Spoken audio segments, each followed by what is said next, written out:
देग्लाय अखायानो गैयाबा आसार मास दानसेयाव जोंनियाव बहाय आमथिसुवा बायनानै सानथामल'सो अखा हाबाय दा हनै हा माखासे दङ गायनो हाया खोथिया रानजोब्बाय खोथिया हर गोजा जाजोबलांबाय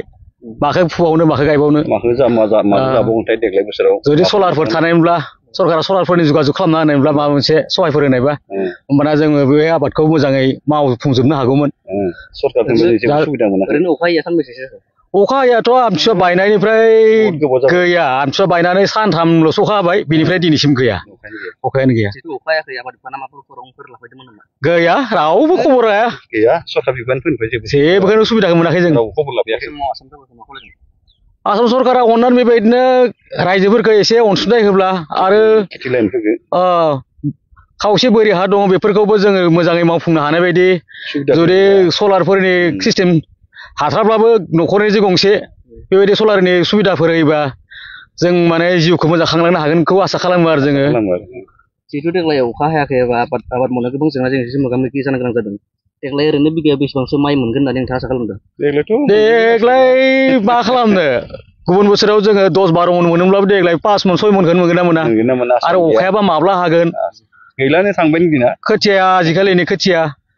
बैसो गोरलैयाव गायनांगौ दा खोथियाबो राग'जोबलांबाय जिथु अखा हायाखै बे सिगांफोरावबो बेफोरबायदिनो जेंनाजों मोगा मोगि जानो गोनां जादोंमोन नामा बेखौ जोङो माबानिफ्राय बे 1989-88आव खेबसे जादों आरो गेजेराव खेबसे जालांबाय नै आरो देग्लायखौ मोनबाय देग्लाय मथथे खनथामसो जाबाय आरो 88निफ्राय जों गोसोआव थानाय बायदिबा नोंथाङा बे अखाखौ मानि थाखाय हायाखै होननानै नोंथाङा सानदों बेखौनो सानबाय जों माथो बुङो नै मबाइल लाग्राफोरालाय अखा हागोन अबेथिं थाङो बेथिं नाहरो ओइथिं जोमै नुहुरो ओइथिं नाहरो ओइथिं जोमै नुहुरो हराव एसे थान्दा जागोन जोमै खोबनानै हराव उन्दुनाय गरमसो जायो बे सानाव सान्दुं नायोब्ला मा खालामबावनो जिहेतु सरकारा आबादारिफोरनो जेरै PM किसान आसनि होदों नोंथांमोना बेफोर आबादारि हिसाबै नोंथांमोना मोननो हागोन